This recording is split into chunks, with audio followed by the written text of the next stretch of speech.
¿Va a ser usted su abogado? No, de ninguna manera. Yo soy solo abogado del presidente y la primera dama, no de la señorita Jennifer Paredes. Estamos en comunicación telefónica con Benji Espinosa. Él es abogado, como ustedes saben, de la primera dama de la nación y también del presidente de la República. Bienvenido, Exitosa, doctor Espinosa. Karina, ¿cómo estás? Muy buen día. Hola, ¿cómo está? Vamos por partes, porque hoy día ha tenido bastante trabajo, creo yo. Primero, la fiscal de la Nación ha dejado sin efecto la disposición que suspendía la investigación preliminar al presidente de la República por el presunto delito de contra la administración pública, tráfico de influencias en calidad de autor. Esto por el tema de los ascensos de 6 oficiales del Ejército del Perú. Usted ha dicho que va a pedir la nulidad absoluta. ¿Por qué?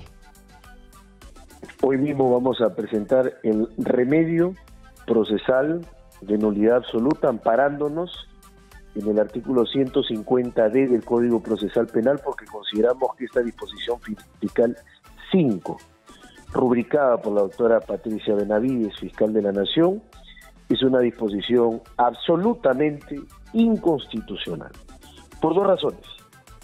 Primero, porque desconoce frontalmente el principio y garantía objetiva institucional de cosa decidida.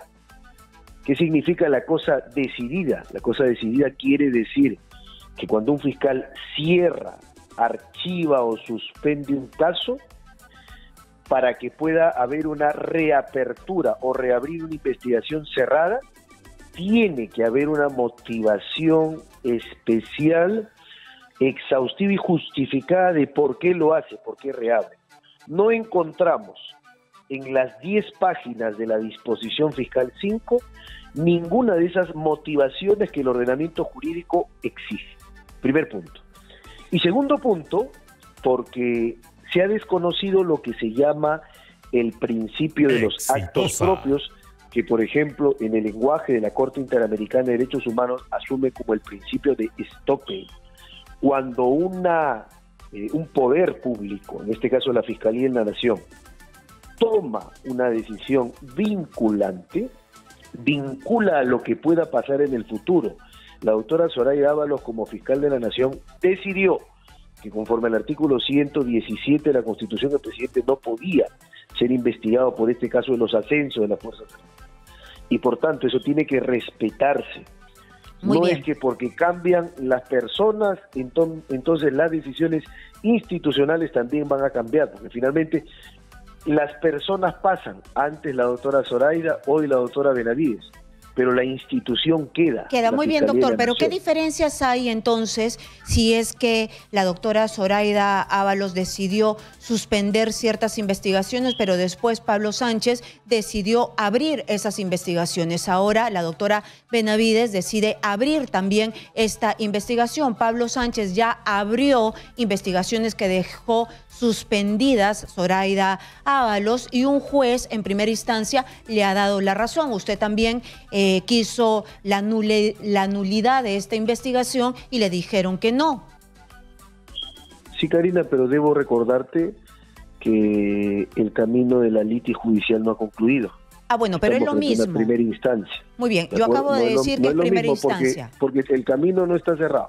No, claro, pero le acabo de decir que sí, estamos de acuerdo. Es primera instancia, usted también me ha dicho aquí en este programa que va a ir hasta la segunda instancia y todas las que quedan por recorrer. Pero entonces la figura es la misma, es lo mismo que hizo Pablo Sánchez y usted está recorriendo el mismo camino. No, con la diferencia de que por lo menos el doctor Pablo Sánchez se preocupó en hacer una motivación extensa, por lo menos en cuanto a su disposición. Se nos ha notificado una disposición de 10 hojas, ya está bien, yo no digo que necesariamente por la brevedad el número de hojas de los fundamentos necesariamente, digamos, vamos a concluir que hay una indebida motivación, pero lo que sí debo decir, habiendo estudiado las 10 páginas de esa disposición, es que lo más importante no está. Lo más importante huelga. ¿Y qué es lo más importante? que la doctora Benavides explique por qué está dejando sin efecto la disposición fiscal número 2, que en enero de este año emitió la doctora Zoraida Ábalos. O sea, esto es así, para que se me entienda. Ajá, pero es que usted primero empezó diciéndome... Sí, pero antes de eso, es que usted empezó diciéndome que era cosa juzgada, pero cosa juzgada no es, ¿no? Porque Pablo Sánchez ya lo había abierto. O sea, esa figura ya la estábamos viendo antes. Karina, ¿me permites terminar mi respuesta para que con mucho gusto puedas hacer la siguiente pregunta y yo contestarte? Es que para cerrar ese tema también, ¿no? Porque usted ya me está saltando ¿Me de estás un tema al otro. invitando a contestarte preguntas o no? ¿Me dejas terminar la Bueno, respuesta? ya, entonces después retrocedemos. Muy bien. Muy bien, con mucho gusto. Entonces, lo que yo quiero que quede absolutamente claro es que la fiscal de la Nación, cuando reabre esta investigación, no puede hacer como si no existiera la disposición 2. O sea, como si nunca al presidente se le hubiese suspendido la investigación. Eso no puede pasar, eso no puede ser tolerado. Y ahí radica el primer vicio de inconstitucionalidad que tiene esta disposición. Desconoce que ya hay una disposición de la propia Fiscalía de la Nación que cierra la investigación hasta que termine el mandato del presidente. Esa es la respuesta, Karina. Ahora sí, con mucho gusto lo que me pregunto. Muy bien. Lo que pasa es que usted había empezado sus argumentos diciéndome que esto era inamovible, como cosa juzgada, y yo le replicaba que efectivamente no era así porque ya lo habíamos visto, era una historia ya relatada con el caso de Pablo, la decisión de Pablo Sánchez. Había dejado sin efecto la suspensión y él había decidido lo contrario. Usted apeló y el juez le dio la razón a la decisión de Pablo Sánchez. Ha pasado exactamente lo mismo, no es una cosa decidida, oleada y sacramentada.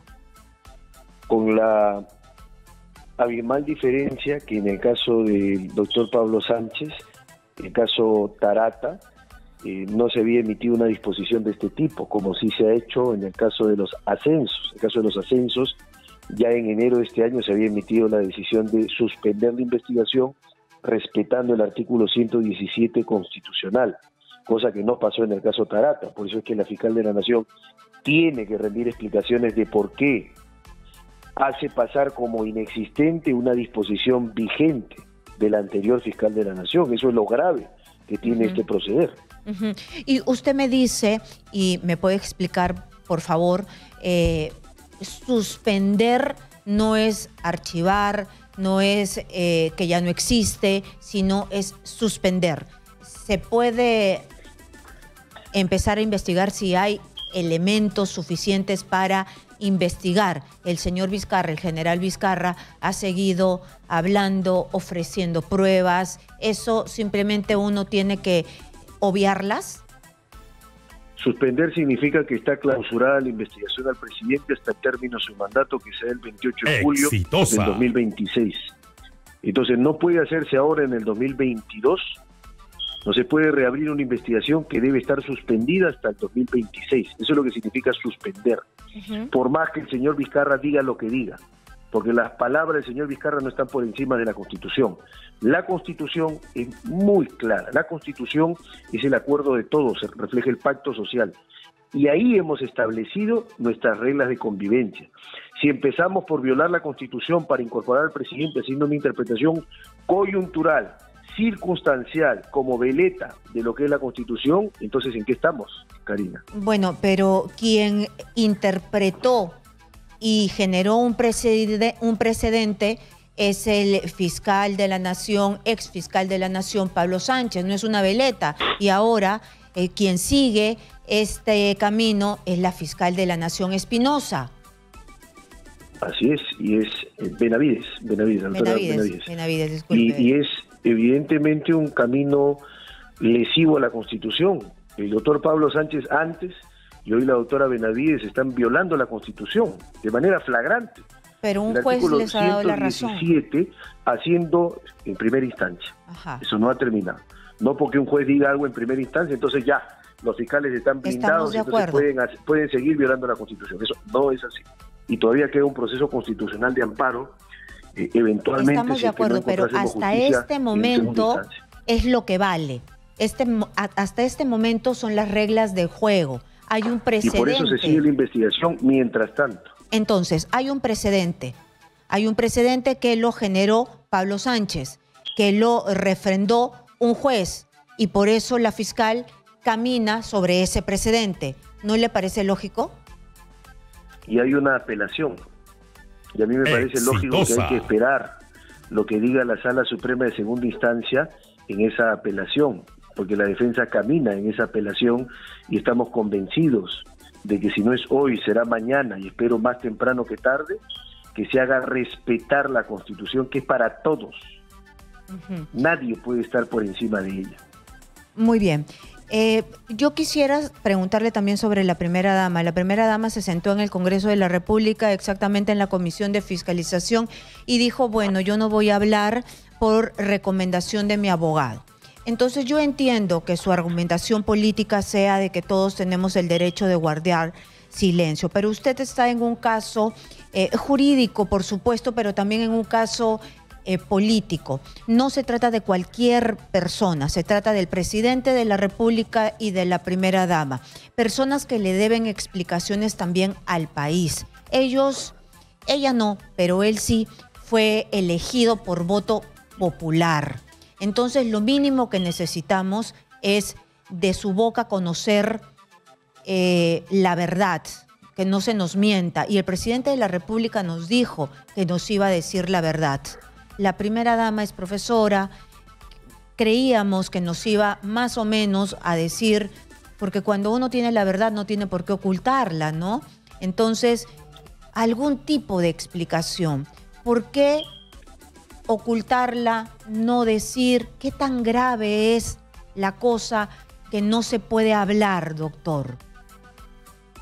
Karina, luego de haber escuchado tu pregunta argumentativa, que más que encerrar un planteamiento, encierra ahí conclusiones. Luego de tu pregunta argumentativa, yo te debo decir mi opinión, porque lo aquí se llama informamos y opinamos. Así no, argumentativa, pero luego de eso programa. Debo decirte lo siguiente. La primera dama no está ocultando nada, ni teme a nadie ni a nada. Ajá. La primera dama ya declaró a la Fiscalía y lo hizo la primera citación. Y contestó todas las preguntas frente al doctor Peña, frente al procurador anticorrupción y frente a todos quienes le hicieron preguntas, tuvieron respuestas de la primera dama. Así que la ciudadanía debe tener la tranquilidad de que la primera dama responde, pero responde donde corresponde, porque tenemos que hoy acabar con la mala práctica de que el Congreso pretenda hacer investigaciones parapenales o que quiera hacer una duplicidad de investigaciones que por Constitución y por ley le corresponden al Ministerio Público.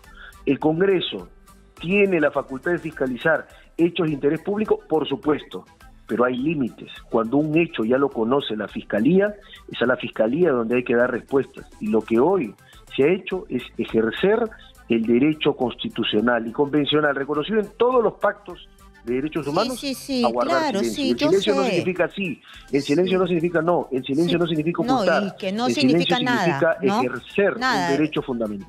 Nada, el silencio no significa nada porque no ha dicho nada, pero dígame usted, la primera dama va a dar una conferencia de prensa, ya no le gusta el Congreso porque de repente se malutiliza sus declaraciones, pero va a dar una conferencia de prensa, usted sabe que está en un caso político-jurídico. La primera dama va a dar alguna conferencia de prensa porque ella salía al lado de su esposo para hacer campaña, también ayudó a que llegue al poder. Los peruanos que votaron por ellos estarán esperando respuestas. ¿Tan difícil es decir la verdad?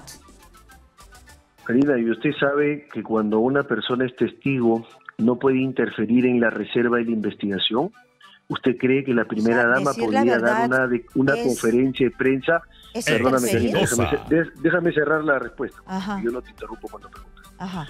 Entonces, cuando la primera dama es testigo en una investigación reservada, ¿cómo es posible que se le diga que haga una conferencia de prensa violando la reserva de la investigación? Si el primer compromiso que la ley obliga a tener a un testigo es a no revelar nada de lo que dice en su declaración.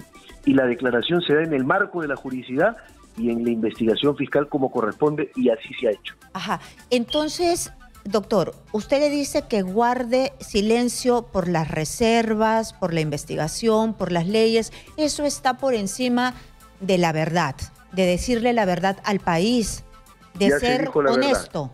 A la fiscalía. Sí, pero yo le estoy poniendo el otro plano. Ella estuvo haciendo campaña con el presidente diciendo que iban a ser distintos.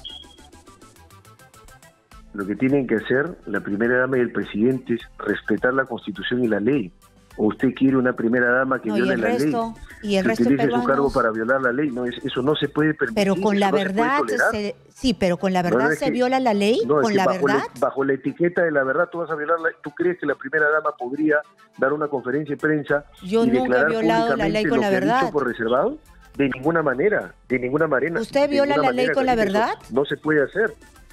¿Usted viola la ley cuando declaras en público lo que debe quedar en reservado en la investigación.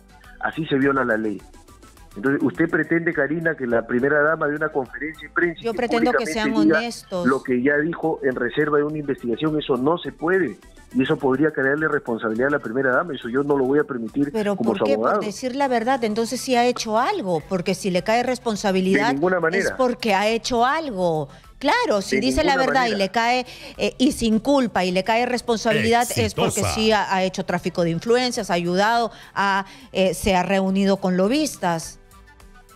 Karina, eso que tú dices está muy bien para el siglo decimonónico, donde estaba la Inquisición. Esas son preguntas de Inquisición. O sea, no declara, guarda silencio. Y entonces, no, le estoy preguntando a usted. Por favor, le estoy preguntando a usted, porque de verdad que a mí me parece súper raro de que decir la verdad sea malo. ¿En dónde estamos? Del silencio no se puede deducir culpabilidad. No, yo no le he dicho eso. Yo le he dicho, y de la verdad, tampoco se puede decir de que eso trae cola y que no. Hace 200 años que se sabe que lo mejor, ¿qué mejor evolución que la verdad y la transparencia? Y la verdad se dice ante la Fiscalía en una investigación reservada. Usted sabe muy bien no son los gustos de la prensa. No, la prensa no es la que no son los gustos de la prensa, pero ¿sabe usted que está defendiendo a el presidente y a la primera dama, que son personas que están en la política y que representan al país? Le deben explicaciones también al país, ¿o no? Deben explicaciones al país y deben respeto a la Constitución al país. La Constitución y la ley impiden que una persona que es testigo, la Fiscalía ha convocado como testigo a la primera dama. La primera dama ha declarado en la primera citación, ha respondido a todas las preguntas y tiene el deber de no revelar públicamente lo que dijo en una investigación fiscal reservada. Karina, por favor, entiéndeme. Muy bien. No sé si me dejo entender. Muy bien. No, yo de verdad que no lo entiendo, porque creo que la verdad es la que debería primar y no sé qué complicaciones puede tener si es que no dice la verdad. Y ya se dijo la verdad. Ya muy bien. Partamos de la premisa que ya se dijo la verdad ante la Fiscalía. Usted me dice de que ha ido a la primera citación. Qué bueno, porque en el tema de la tesis no fue a la primera citación, ¿no? ¿De qué estamos hablando? ¿Estamos hablando de la tesis o estamos hablando de esta investigación? Yo creo que podemos hablar de varias cosas, ¿o no? No, pero entonces, por eso. Es que, a ver, está bien que vaya a declarar a la primera citación, muy bien. Tú aceptas eso. Entonces, ahora, si quieres hablarme de otra investigación, hablemos. Pregúntame, con mucho gusto te contestaré. Pero vamos tocando tema por tema, si te parece. A la citación de la tesis no fue a la primera. Y tú sabes que esa investigación, Karina, que inicialmente estaba en Cajamarca, finalmente el fiscal se inhibió porque reconoció que no era competente para seguir investigando y lo derivó a la Fiscalía de la Libertad en Trujillo. Y actualmente estamos esperando que nos pongan fecha para que la primera dama pueda declarar ante la Fiscalía de Trujillo, que es la Fiscalía competente.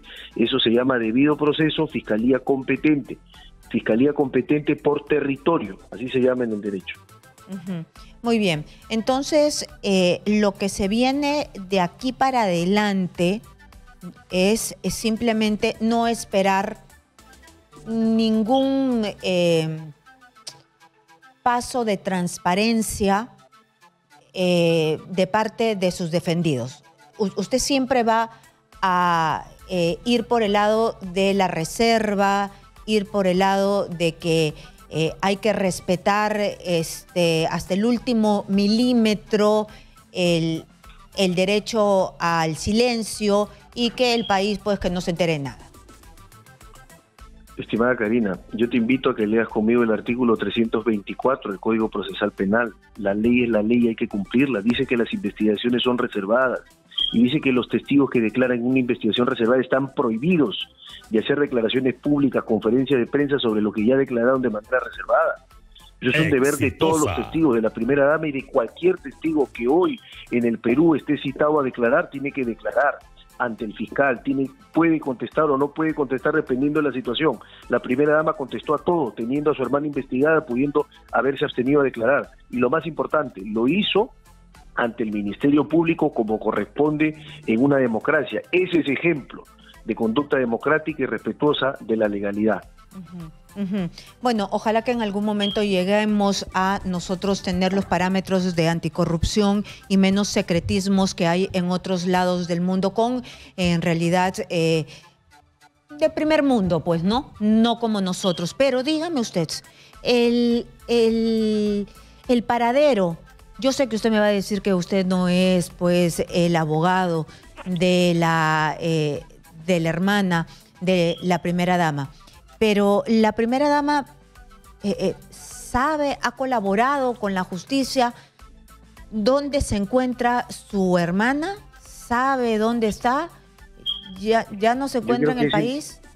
Yo creo que es importante decir que la primera dama, en un acto de absoluta colaboración, entregó el número celular y el correo electrónico de la señorita Jennifer Paredes Navarro.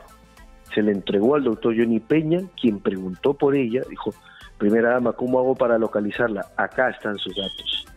Localícela, comuníquese con ella y notifíquesele como corresponde. ¿De acuerdo? Entonces, eso es un acto de colaboración que la audiencia tiene que saber y conocer. Eso hizo la primera dama el viernes pasado cuando acudimos ante la Fiscalía de Corrupción. ¿No ve que sí hay cosas que usted me puede decir? Hay cosas de transparencia que es tan fácil de comunicar, informar para que los peruanos estemos un poco más informados de los movimientos que se hacen a favor de la transparencia. Y bueno, ¿y dónde vive? ¿Vive en Palacio de Gobierno o vive en Chubut? Ella no vive en Palacio de Gobierno. Ella es una mujer adulta, ¿no es cierto? Entonces, en su momento se le ha dado los datos a la Fiscalía para que lo pueda localizar. Debo entender que para esta fecha ya la Fiscalía ha tenido que haber tenido contacto con la señorita Jennifer Paredes. Ya tendría que haberle notificado, y la señorita Jennifer Paredes tiene derecho a designar a su abogado de elección, ¿no? O abogada de elección, y estas personas se encargarán de ejercer su defensa como corresponde y tendrá que dar las explicaciones que también corresponden. Dejemos que la investigación prosiga. ¿Va a ser usted su abogado? No, de ninguna manera. Yo soy solo abogado del presidente y la primera dama, no de la señorita Jennifer Paredes. Su patrocinada, la primera dama, ha mantenido conversaciones con el empresario Espino. ¿Por qué hay reuniones que salen en el portal de transparencia con el nombre de la primera dama?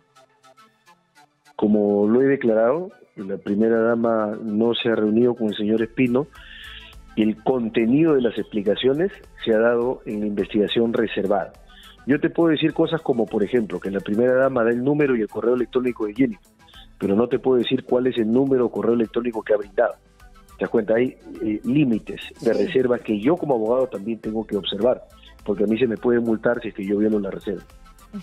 Claro, la primera dama está decepcionada, sorprendida de lo hecho, visto por su hermana.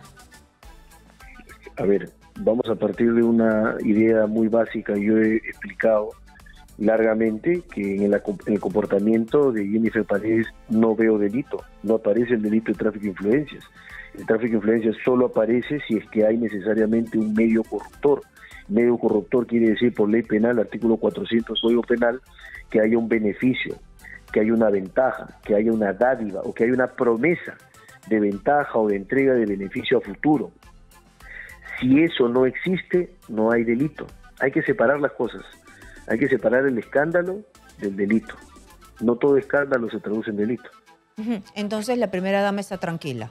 Es decir, usted le ha pasado esa tranquilidad con la explicación. La primera dama considera que, como corresponde a un Estado de Derecho, cuando sea llamada a declarar asistirá, concurrirá, como lo viene haciendo, ¿no es cierto? Porque lo que sí hay que precisar es que al Congreso, por ejemplo, se tiene deber de acudir, de ir y comparecer, salvo el fuero especial del presidente.